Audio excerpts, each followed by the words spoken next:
Welcome to this training session, including access arrangements recommendations in the new SASC report format. I'm Leah Castiglione, and yes, that's me as a Lego character. I'm a former SASC director, now working as a freelance educational consultant, assessor, and trainer, specialising in access arrangements. I'm also the author of the Patos Access Arrangements book, and I'm a big Lego fan. And like Lego, access arrangements recommendations are all about putting the pieces in the right place. Each part of a diagnostic assessment report, the background information, observations, assessment scores, each part is a building block.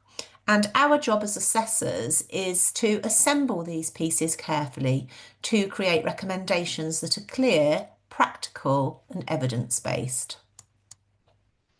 So let's begin with the aim of this session.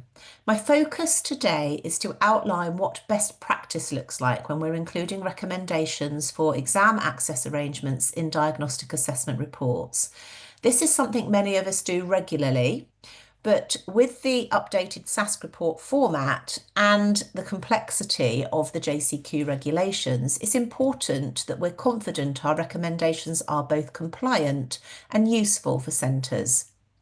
So by the end of this session, you should feel confident in four key areas. First, understanding your role within the access arrangements process, with the focus here on JCQ access arrangements, so particularly those for GCSEs and A levels, but other level 1, 2 and 3 qualifications. Second, how to present your recommendations clearly and appropriately in your diagnostic assessment reports. Third, how to link the assessment evidence you've gathered to those recommendations. And finally, how to make sure that everything you write aligns with the JCQ regulations. Now, this session is all about being practical. You'll see examples, you'll get some sample wording, and my aim is that you'll leave with strategies that you can use straight away in your own reporting.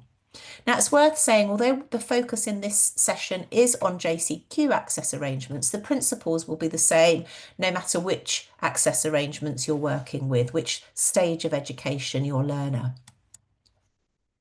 So let's first of all consider the relevant professional guidance. As I am sure that you're aware, the SASC Diagnostic Assessment Report format was updated this year in May and June of 2025. We're currently in a transition period where some people will be using the previous report format, some people will be moving over, and this new report format will become mandatory for all assessors from January 2027. Alongside that, the JCQ publishes its access arrangements and reasonable adjustments regulations every year in August, and these take effect from September for the new academic year, and they do change from year to year. That means our recommendations always need to be anchored in the most current version of the regulations. So what was compliant last year might not be this year.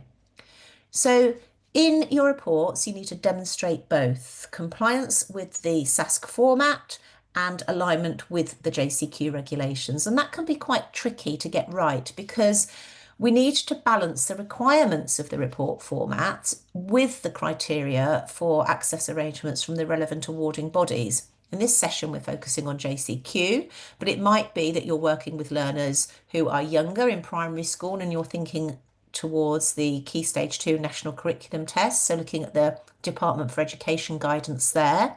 It may be that you're working with learners in university and who are going to be doing undergraduate qualifications, and so you'll be thinking about access arrangements in that scenario. And you may also be working with adults in the workplace who are sitting professional exams, and there will be regulations to adhere to for those as well.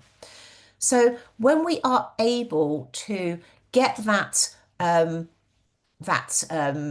sort of symbiosis between making sure that we've got our SASC report format right, and we're using our diagnostic report format, and we're working within the regulations, we can be confident that our recommendations are going to be useful and meaningful.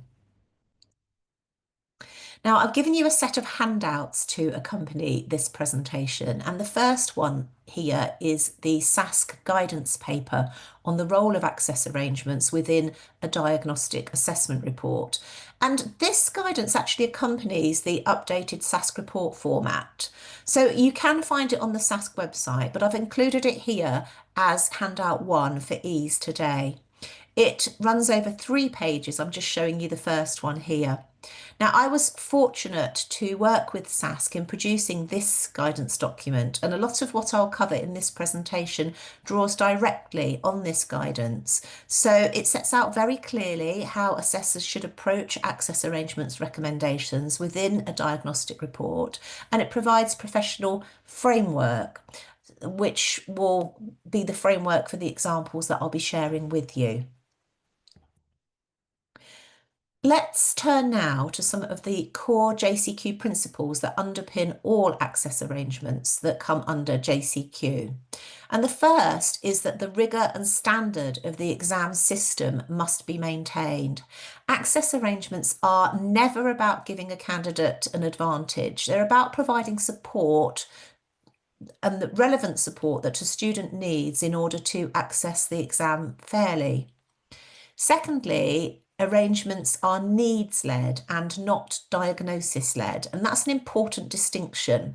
So sometimes people will say to me, oh, my child has got a diagnosis of dyslexia, or we've just got someone in our school who's got a recent diagnosis of ADHD. What access arrangements can they have? And the label does not dictate which access arrangements someone is going to be able to have. It's all about their needs in their school or college setting and what their normal way of working is.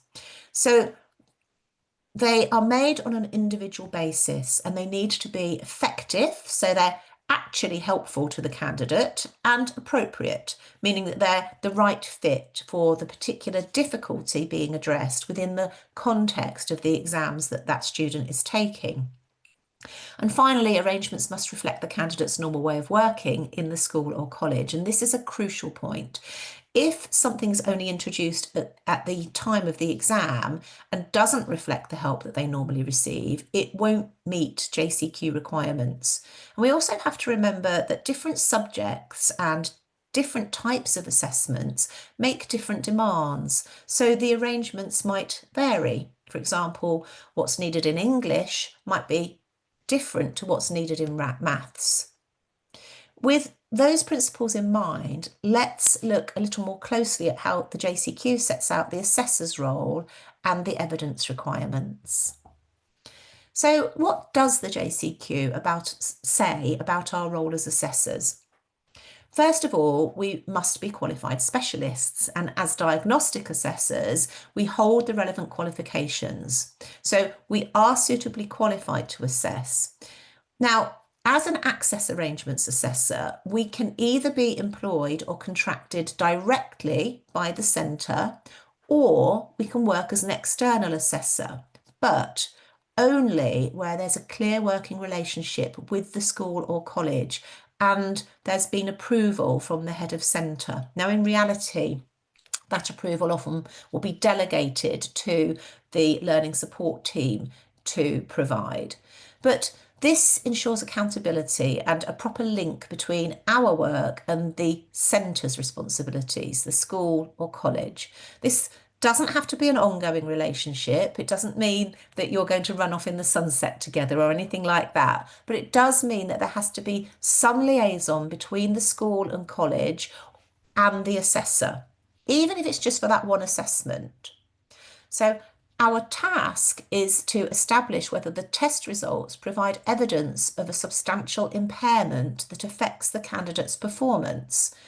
However, a diagnostic decision isn't needed for access arrangements. Remember that they are needs-led. Our role is very different in that sense within the access arrangements process. We provide the assessment evidence and we make recommendations.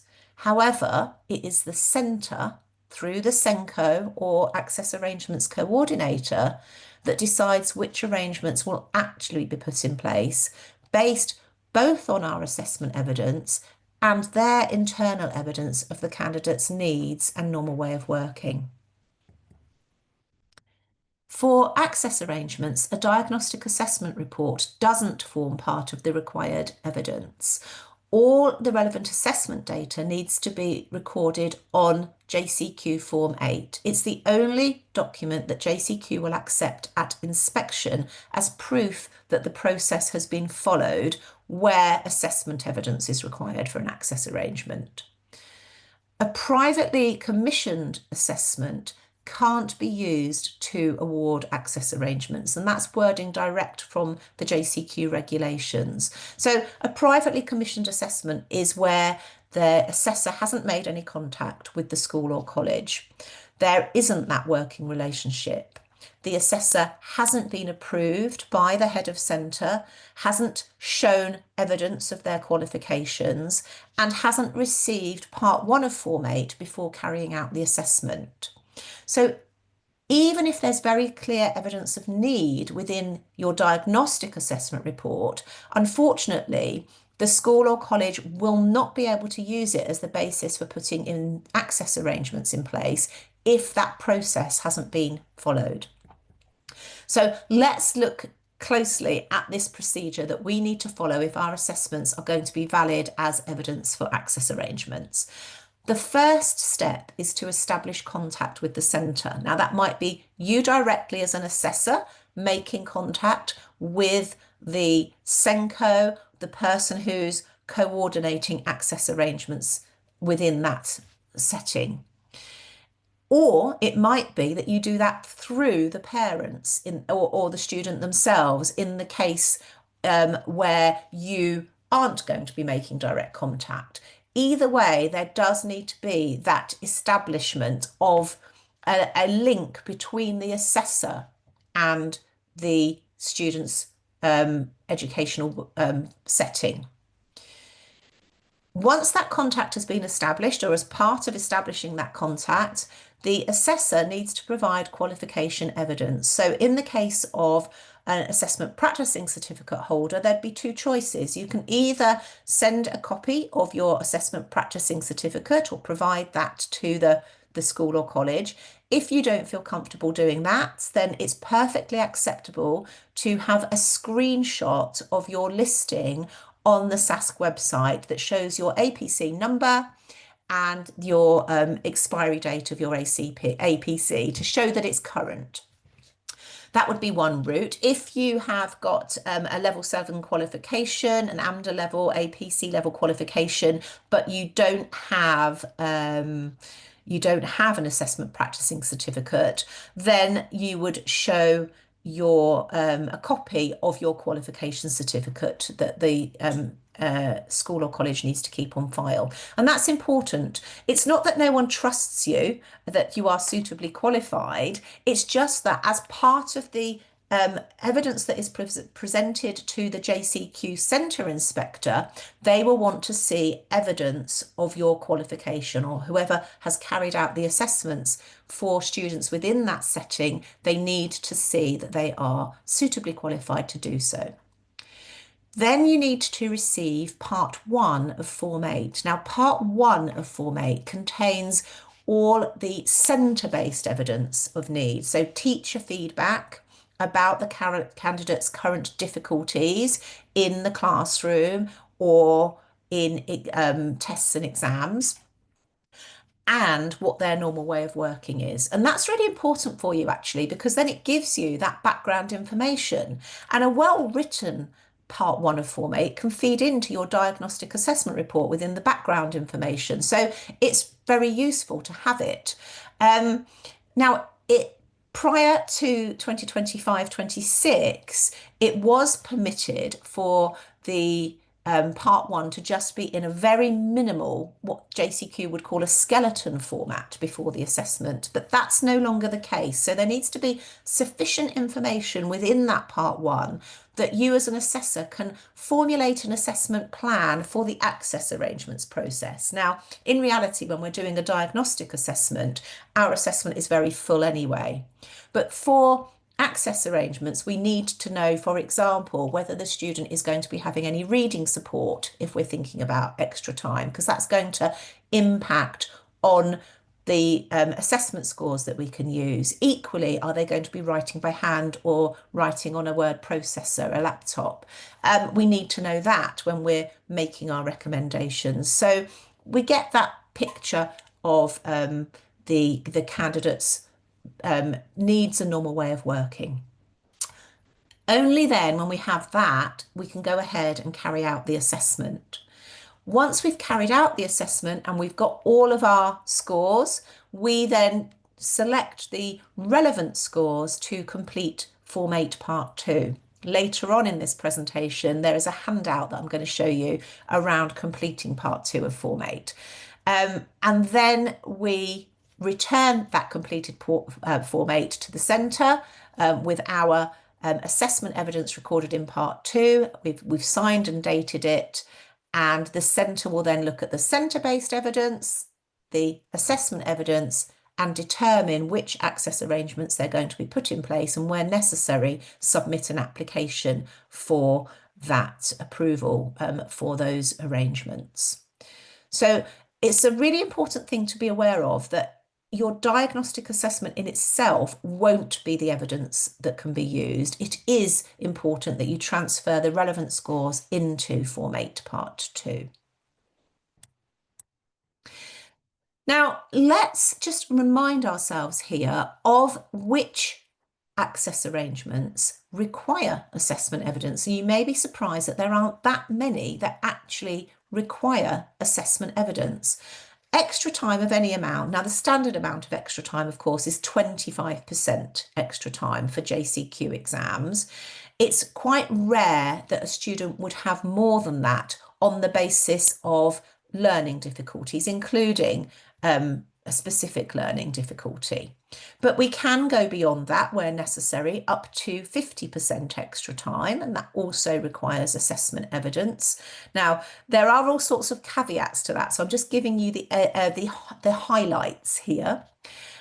We need assessment evidence for a candidate with learning difficulties to have a scribe, and included within that scribe would be dictation software, sort of speech to text, and also the use of a word processor with the spell check switched on. These are all count as scribe arrangements under JCQ.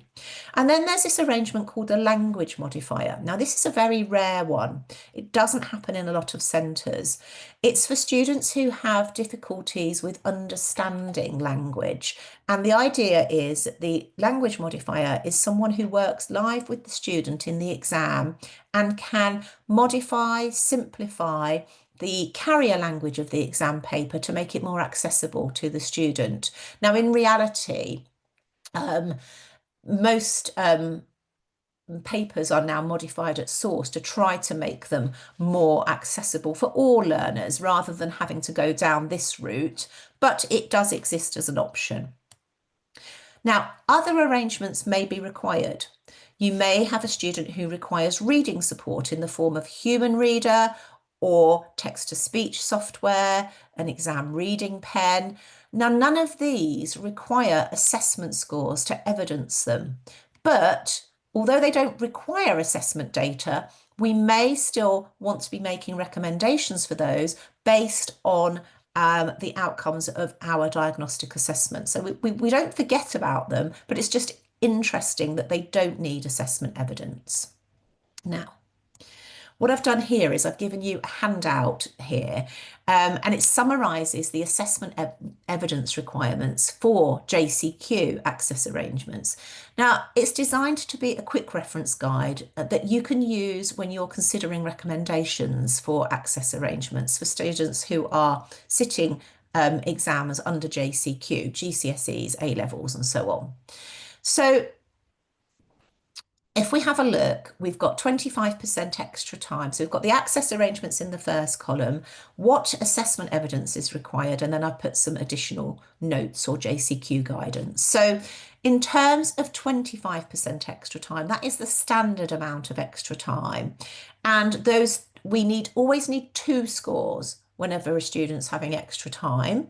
Those two scores will either be below average, so below 85, or they'll fall in the low average range between 85 and 89.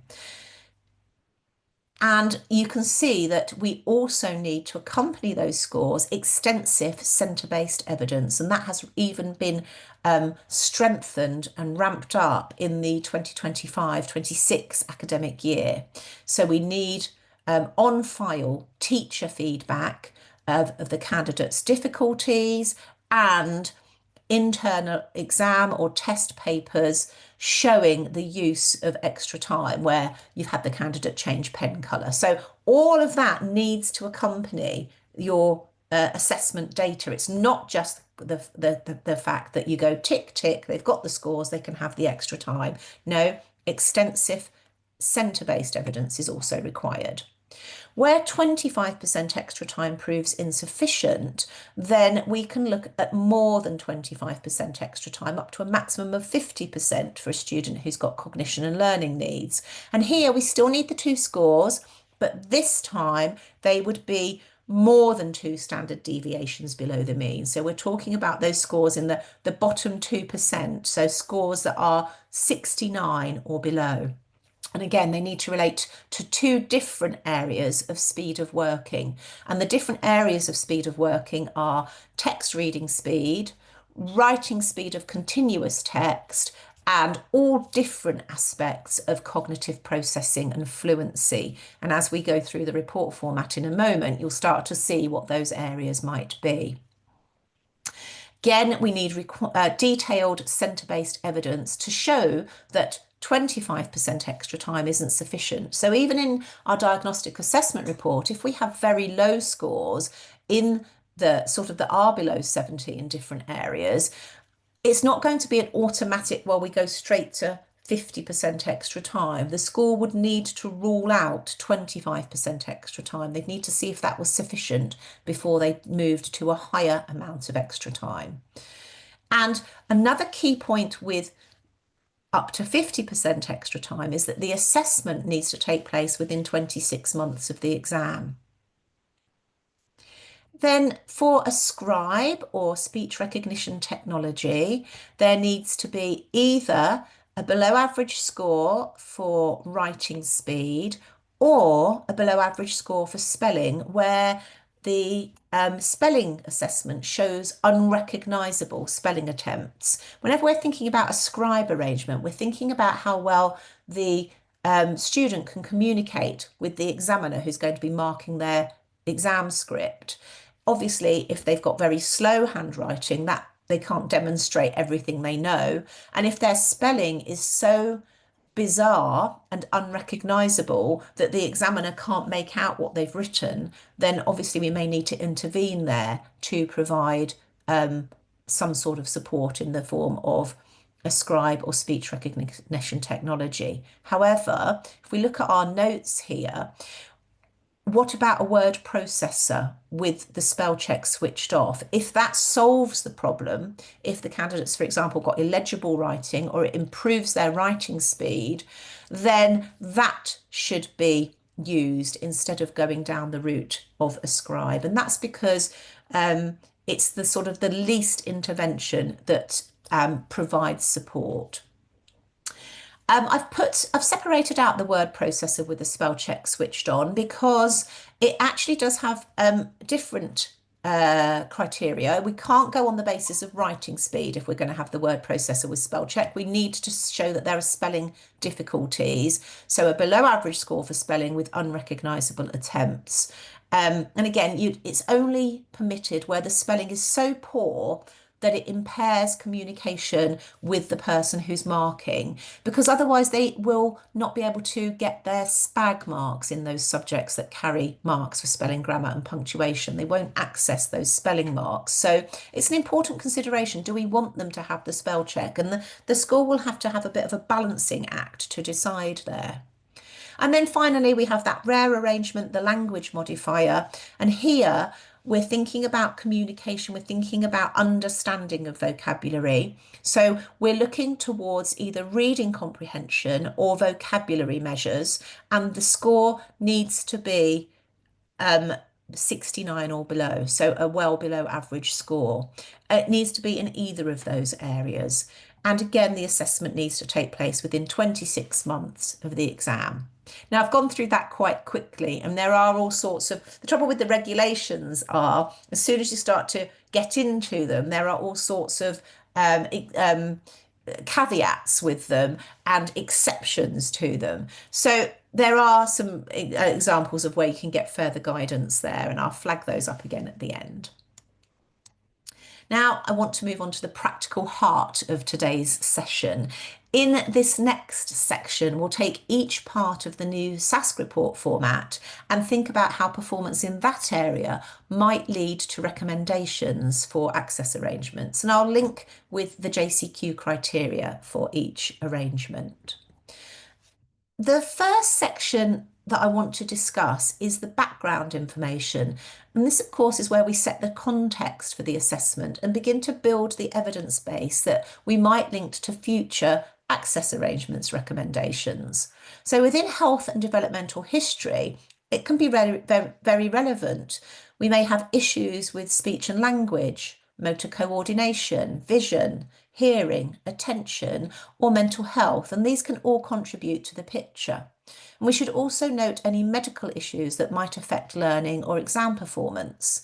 If a candidate has a primary diagnosis of a condition other than learning difficulties, for example, if they have a diagnosis of autism, assessment data might not be required for their access arrangements. Now, that's not to say we wouldn't make the recommendation, but again, it may be that the school or college is going on the basis of their primary diagnosis, and then they go down a different evidence route other than using standard scores.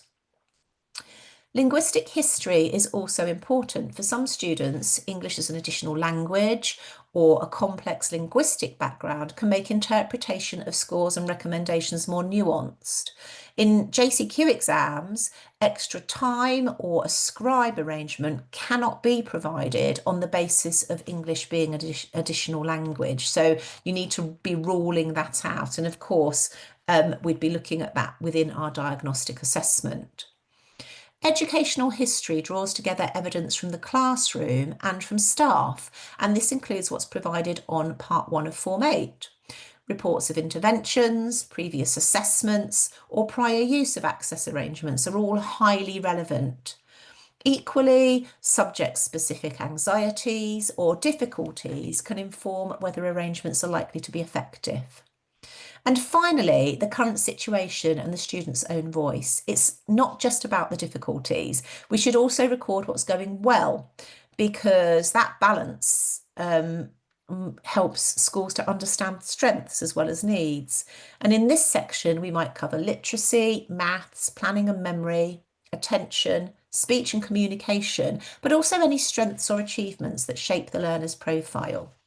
So this background information section is much more than scene setting. It establishes a context that helps to link assessment evidence with practical recommendations later in the report. Now we're going to look at the testing areas and how they might provide evidence for exam access arrangements in relation to the standard scores. So I've selected the areas that can link to access arrangements recommendations, and we'll look at this in the report format order. So firstly, language and reasoning skills, and we have receptive and or expressive language. In JCQ terms, this maps most closely to vocabulary, and in very rare cases, it may support a recommendation for a language modifier. You can see in the third column on each of my table each time across these slides, I've put the assessment evidence that's required. It would be a score below 70 for vocabulary. Now, a language modifier is only approved in exceptional circumstances because, as I mentioned, it is considered high risk. We don't see it often, but it's important to know that it is there and where the evidence would come from. And then we have phonological awareness, if you're going to put it within the language and reasoning skills section of your report. Weaknesses in phonological awareness can have a clear impact on reading and spelling, of course, and by extension, on speed and accuracy in exams. And measures of cognitive processing or fluency that have an impact on speed of working can contribute to the assessment evidence for extra time. So phonological awareness can be one of the two required scores. And you can see I've put if it's below 85 or 85 to 89, accompanied by another relevant score, that will give us evidence for 25% extra time. If it's below 70 with another relevant score, we can look to more than 25% extra time. Now we come to attainment and starting with reading. As I mentioned earlier, you don't actually need formal assessment evidence for a reader or a computer reader, so that would text-to-speech software, or for the candidate to use an exam reading pen. However, if difficulties are observed or identified with reading, for example, in accuracy, fluency, comprehension, then support for reading in exams becomes an important consideration. Within the report format, we have speeded sight word reading and speeded non-word reading. And for JCQ, they're both considered measures of fluency. Speeded sight word reading is called word reading fluency, sight word efficiency. And speeded non-word decoding is the JCQ area, decoding fluency, non-word reading efficiency. What's interesting here is that each of these is treated as a separate area of speed of working, and both can provide valid assessment evidence for extra time. If a student scores poorly in both, then that in itself can provide sufficient assessment data to support a recommendation for 25% extra time. That would be all the required assessment evidence. Next in our table, we have prose reading speed or fluency, which for JCQ is considered reading speed of continuous text. It's also worth noting that speeded word level reading and text level reading speed are treated as distinct measures by JCQ. Text reading speeds can also contribute to the evidence for extra time where a student reads without support in exams. So if they're not having a reader, computer reader, or using an exam reading pen. And finally, in this section, we come to reading comprehension. Now, unlike measures of speed or fluency, comprehension scores can't be used as assessment evidence for extra time. And that's a really important distinction. People often assume they can, but it's not the case. In terms of assessment evidence, reading comprehension can provide evidence for the language modifier that we spoke about in relation to vocabulary on the previous slide.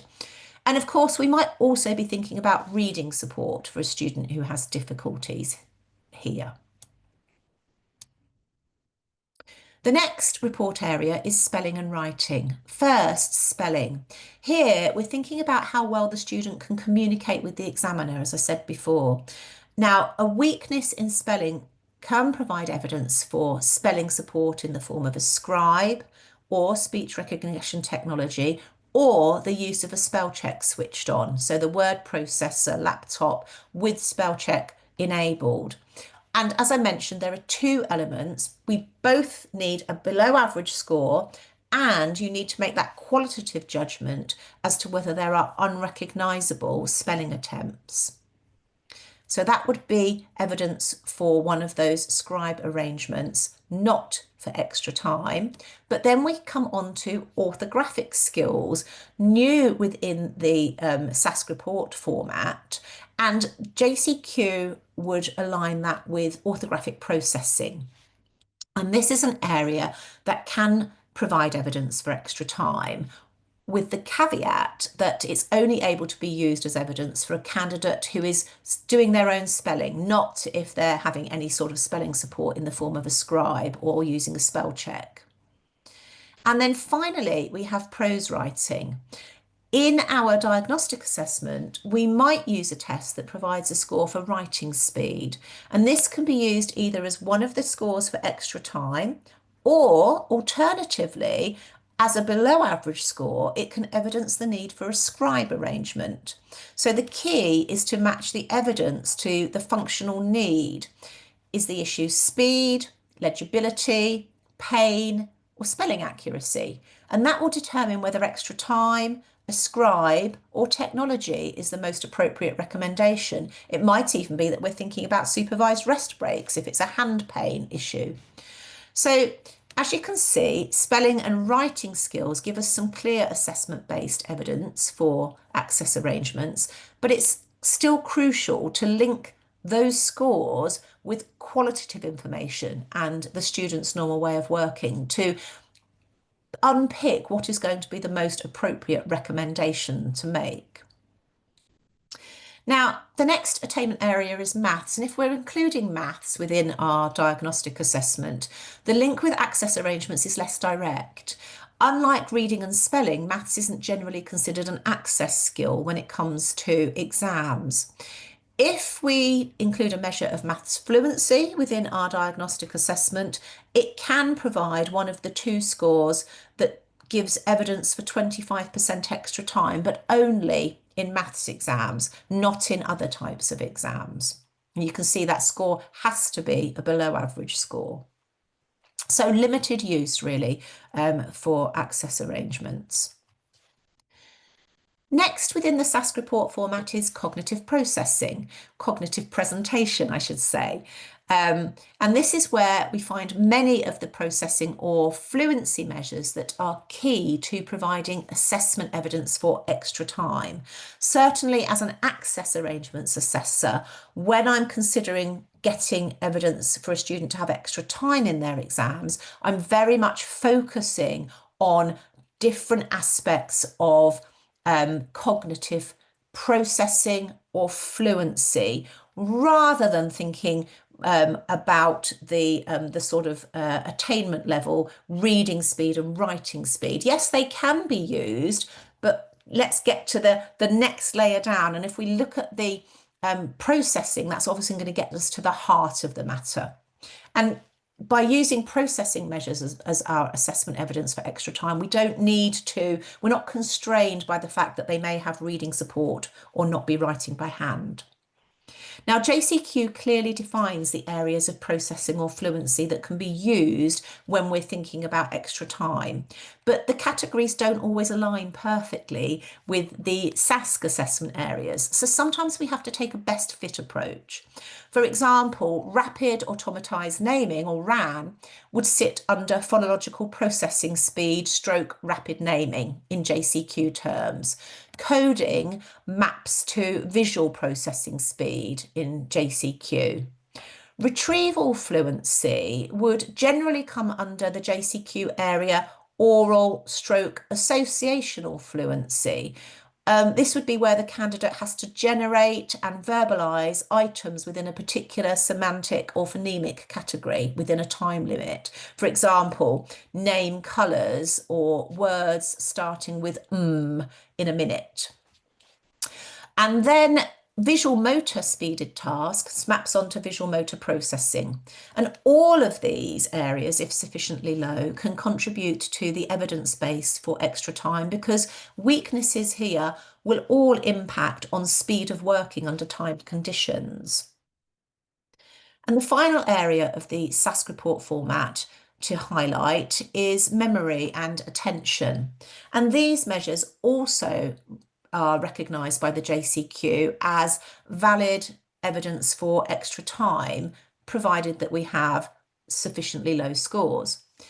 And the SASC and the JCQ areas are quite similarly named. So verbal working memory within the SASC report format would be called short-term working verbal memory under JCQ. Phonological short-term memory is phonological memory, and visual working memory is short-term working visual memory. Now, interestingly, the three areas here are all considered different areas for extra time evidence. Now, whether that continues to be the case going forward remains to be seen. There may be more alignment with the new SASC report format. So at the moment, say you were using let's just say the tonal 2 to assess, and you were using the attention concentration index within that, the digits and letters forwards would still be considered the same area of cognitive processing and fluency as digits and letters backwards. They would fall under short-term working verbal memory. But then something like the CTOP2 phonological memory tests, so memory for digits and non-word repetition, they would come under the other different area of phonological memory currently under JCQ. So I guess it's a bit of a watch this space at the moment to see how that may change going forward. But certainly for the 2025-26 academic year, they are separate areas as you see them here. Now, this slide shows some of the most common centre delegated arrangements. This isn't a full list. I've picked out ones that might be most appropriate to learners who have got specific learning difficulties. And the important point is that no assessment evidence is required for any of these arrangements. They're put in place based on a candidate's needs and normal way of working in the centre.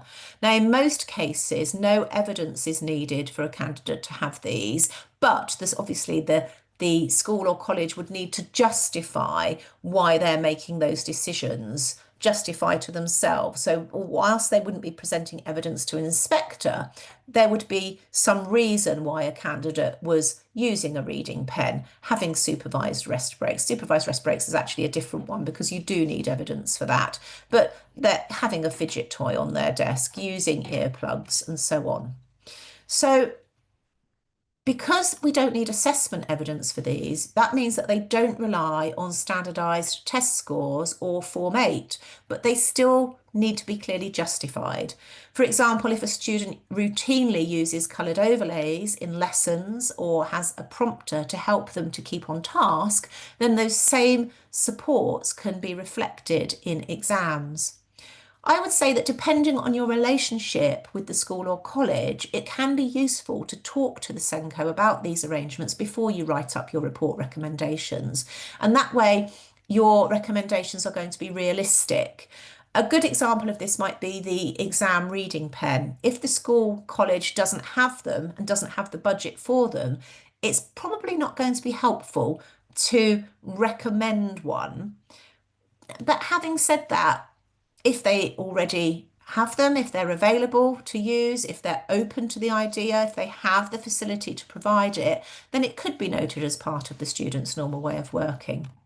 Now, they don't need assessment evidence, but they do need to be based on what the student normally does in the classroom, or at least what could become their normal way of working, their normal classroom practice. And I think in some cases, bringing these to the school or college's attention might prompt them to consider them where they otherwise haven't. For example, it might not be that easy for a school or college to pick up on the need for a candidate reading out loud for themselves. Are they necessarily going to see this and notice it in class? Maybe not. But during your assessment, you may have had an opportunity to explore this and discuss it with the student. You may have had a reading test that they could choose to read aloud or silently. And if they chose to read it aloud, you may well have followed up to just sort of talk about why that was helpful, why they chose to do it that way. And therefore, that might be then feeding into your recommendations for that candidate. So although we don't need assessment data, and remember, we don't need it for a reader or computer reader either, there's still, it doesn't rule out making recommendations for these if we have justification for doing so. In this final section, we'll focus on how to write recommendations in your report. And this is where we bring the evidence and the JCQ requirements together. And it's important that the wording is clear, concise, and linked to normal way of working. When we write recommendations, there are 6 key building blocks to keep in mind. The first building block is to link your recommendations to the assessment findings.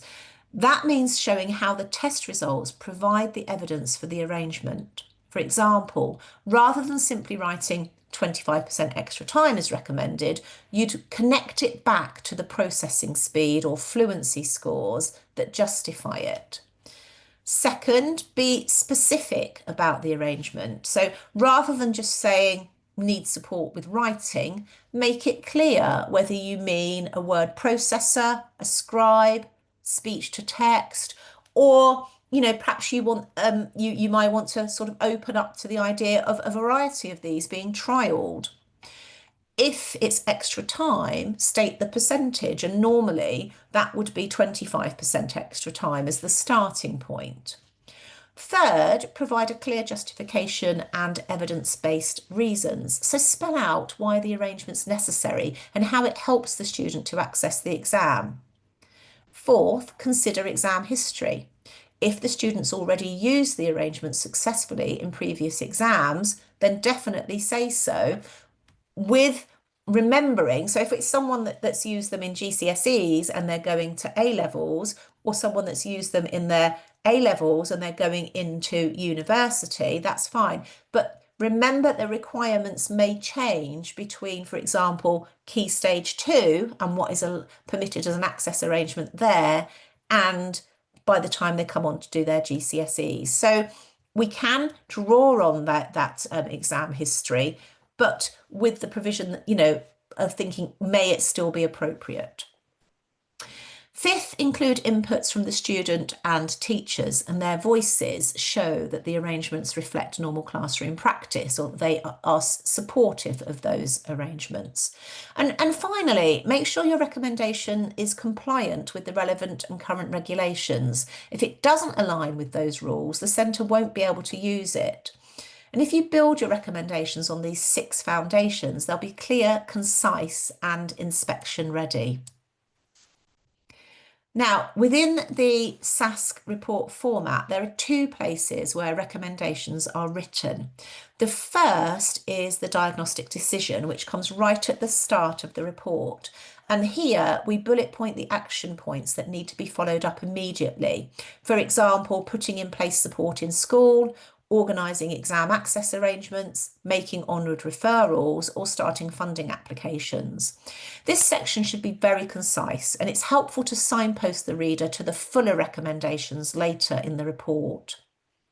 The second area is the full recommendations section at the end of the body of the report, and this tends to run to 2 to 4 pages in total, covering a broad range of advice. So when it comes to access arrangements, we need to keep the wording tight and focused. We don't have a lot of space there. We need to link each recommendation clearly to the assessment evidence and JCQ criteria. And these recommendations should always be appropriate to the student's level of study, following age-related guidance. This section can also note any guidance for future monitoring or reassessment, particularly where arrangements might need to be reviewed as the student moves into formal qualifications. Now, I'm going into thinking now about some examples of types of wording that you may use. And this shows an example of the kind of wording you might include in the diagnostic decision section at the start of the report. Remember, this is where we highlight immediate action points for others to follow up. So it needs to be short, clear, and to the point. In this example, the impact on exam performance is summarised in a single sentence. The combination of processing weaknesses impacts on her performance in timed exams. That's enough to capture the core issue without going into unnecessary detail. And then under key recommendations, we make the main access arrangements explicit. The results from this assessment, together with information from school, can evidence the need for 25% extra time in exams. Notice how this links the assessment data directly with the school evidence, and that signals that the final decision sits with the centre. So we need to keep it concise here. We save any detail for the main recommendations section. Now, before we go into that recommendations section, I want to just mention the body of the report, because obviously when we're writing our reports, we want it to unfold and tell the story of the learner, linking together relevant aspects from the background information the cognitive profile, and the observed and potential impact. So within the body of the report, we might make reference to how weak performance in a particular area is impacting or may impact. So here I've got an example of some wording. Low scores for phonological processing speed can result in slow and efficient working and can impact on performance in timed conditions such as exams. A weakness in phonological processing speed can help to explain X's reported difficulties in working under timed conditions. You can see how I've linked the cognitive profile with the observed reported potential impact. Now writing up our recommendations. And here we need to balance being concise with including necessary, useful and relevant information. So I tend to start my access arrangements recommendations with a bit of background to explain what access arrangements are. So a couple of sentences like this might be useful to include. I say something along these lines. Students with SPLDs may require reasonable adjustments during exams, commonly referred to as access arrangements. The purpose of an examination access arrangement is to ensure that students are not disadvantaged by their condition and can demonstrate their true academic potential. So you may decide that that's useful. And now here are some examples of recommendations. So you can see I'm linking to the assessment results. I'm clearly connecting test findings to the recommended arrangements, and I'm justifying the recommendations with clear evidence-based reasoning. I'm also making sure that my recommendations align with the JCQ criteria. So things like this: given X is below average reading speed and processing speed, 25% extra time is recommended to allow sufficient time to read, process and respond to exam questions. So I've got the scores, the assessment data, I've put in the exact access arrangement, I've been precise with the amount of extra time, and I've said why that's going to be helpful. Given X is below average processing speed and working memory scores, 25% extra time is recommended to enable adequate time to process information and construct responses. And then in this final example, I'm also bringing in student voice, teacher input, as well as exam history. X scored below average on tasks measuring processing speed and written output, and both teachers and X report he needs longer to complete work. As he's already used extra time successfully in previous exams, 25% extra time is recommended. Now, here are some more examples. Where relevant, you can bring in a discussion of any centre delegated arrangements or those that don't require assessment evidence, like a reader or text-to-speech computer reader software. So things like this might be wording that you could draw on.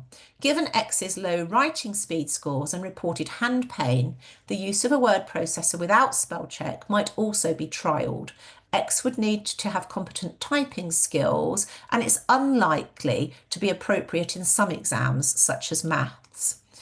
X chose to read aloud during the comprehension task and reported this strategy helps him to process written information. The option to read aloud might be a useful arrangement in exams.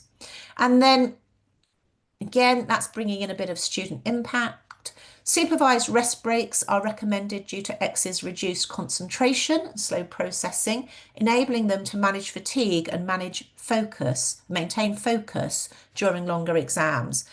So different centre delegated arrangements here. Personally, I would avoid recommending a separate room or alternative rooming. I don't think any school or college is going to thank you for recommending that.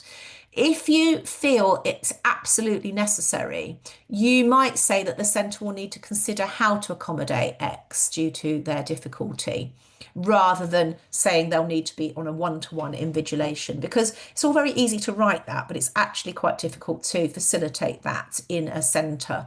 So we need to be really careful about making recommendations realistic and manageable. Here, I've put some further wording to show that the correct procedure has been followed, and I've made it really transparent who makes the decision.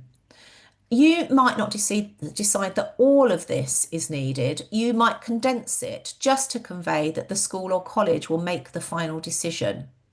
So I'm not going to read that out to you, but you can see it there on the screen. And that type of wording can be really helpful to note that it's actually the school or college, whichever the setting is, that makes the final decision based on their data plus the assessment data. And you'll notice that with the wording of all of these, I'm not saying they must have or they are entitled to. That sort of language is quite difficult. I'm saying things like may be appropriate, it could be useful, would meet the criteria for, is recommended, rather than, is needed, is entitled to. With students who are lower down in the secondary setting, so years 7, 8, even 9, then I put some wording in to make sure that the procedure's understood, that this assessment data if it's taken place in years 7 and 8, that can't go on to Form 8. It doesn't form the formal assessment evidence for their GCSE or A-level exams, and they will need a reassessment. So you can see the type of wording that I put in there. And again, you can make that much more concise if you want to, depending on the room that you've got available.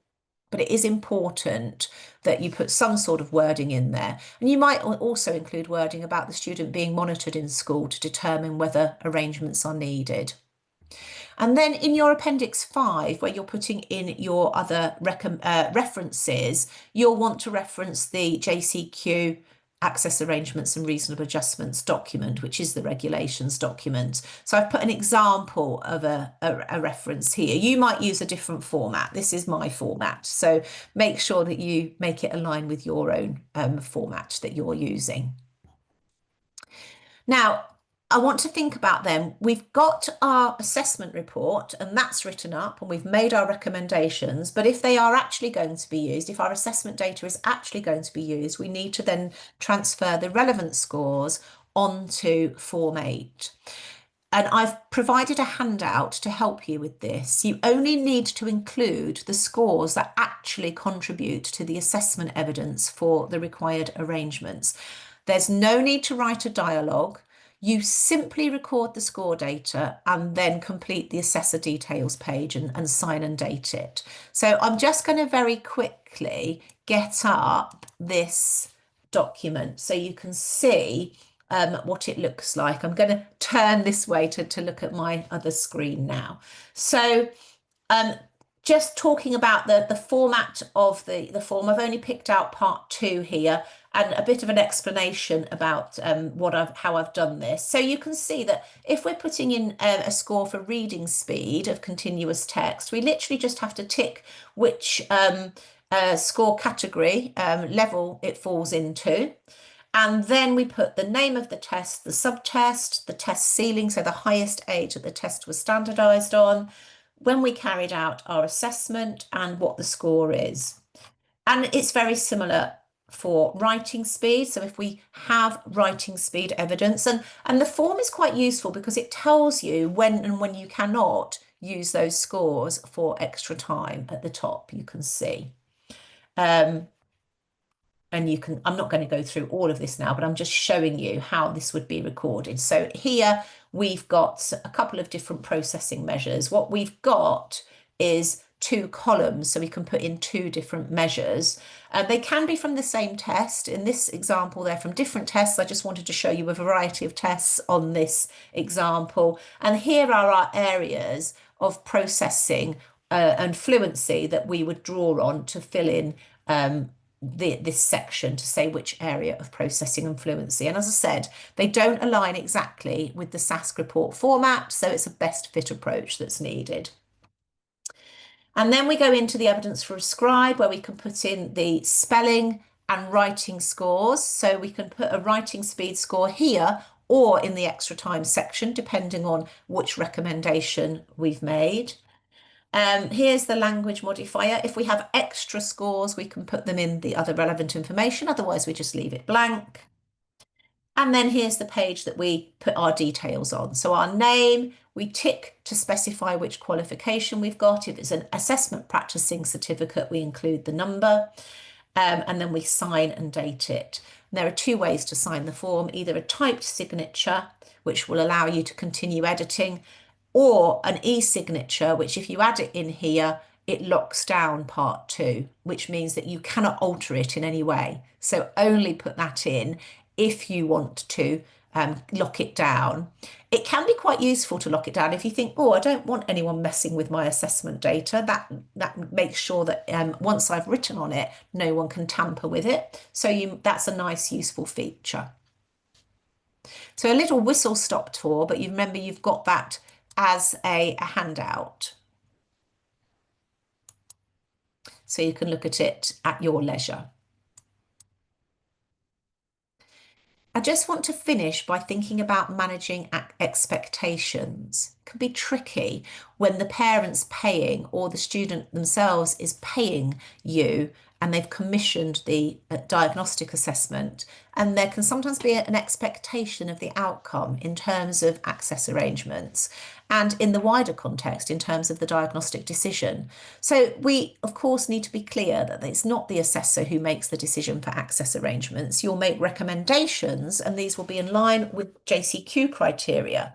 But you need to be really clear that you must work within the regulations and that the school or college will make the decision on what's provided, and they'll base that decision on both the assessment outcomes from your assessment and from the centre information, their school or college information. Both are needed.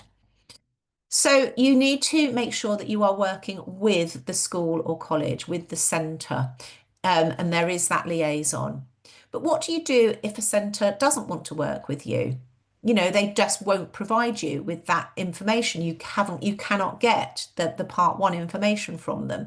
Well, I think in that scenario, you need to be really clear with your client, your parent, your student, and get them to speak to the school about exam provision to try to find out why. It may be that they are doing the process for themselves, or it may be that they just have not seen any difficulties. In that case, if you can't get your part 1 and they don't want to work with you, you may decide to proceed with the diagnostic assessment, but you need to be clear with your parent or student that the results won't count towards exam access arrangements in the school setting. It may be that you're making recommendations for higher education, and that's absolutely fine. It will count for that, but it won't count for their GCSEs or their A levels. You may have another scenario where the parent doesn't want the school or college involved. And again, you need to be clear about the regulations and what the processes that need to take place if you are going to if your report is going to be able to be used for access arrangements in that school setting. Again, it may be that you decide to proceed with the report, proceed with the diagnostic assessment. And again, you're making it clear then that it can't then be used in that school setting, but could be used in other scenarios. And, you know, for other purposes, it's obviously it's not the only purpose of someone having a diagnostic assessment to use it for access arrangements in their GCSEs or whatever. I think as well, we need to be careful with our wording in the report so that we don't fuel an expectation. So again, going back to that, what I've just said, avoiding using phrases like the student is entitled to, and ensure that it's clear that any exam support needs to reflect normal classroom practice, normal practice in the school or college, classroom and exams. I like the JCQ parental guidance document that is available on their website. I've made it your handout 4. It sets out some of the key information about the processes and evidence requirements, including the need for liaison between the school and the assessor, and that arrangements are determined by the centre. So I've made that your handout 4. You can see it there on the screen. So I think some golden rules to remember: be clear from the start, assessors recommend, centres decide. Always liaise with the school or college if you want your report data to be used for access arrangements in exams there, and manage expectations to make sure you're not setting up unrealistic expectations. So I've put a few links to further information here. You can see you've got some QR codes that you can scan. One gets you to the SASC report format on the SASC website, one to the JCQ regulations on the JCQ website. And also, if you're interested in my access arrangements book, Assessing the Need for Access Arrangements, that's published by Patos, you can find it at that link there. So some final thoughts. As we wrap up, remember that strong access arrangements recommendations are built like Lego, brick by brick. Each element matters, linking to assessment findings, being specific about arrangements, giving clear justifications, considering previous exam support, including student and teacher views, and complying with the JCQ regulations. When all these pieces fit together, we build recommendations that are clear, practical, and effective for the student. I hope you've enjoyed this presentation. I've been Leah Castiglione. Thank you very much.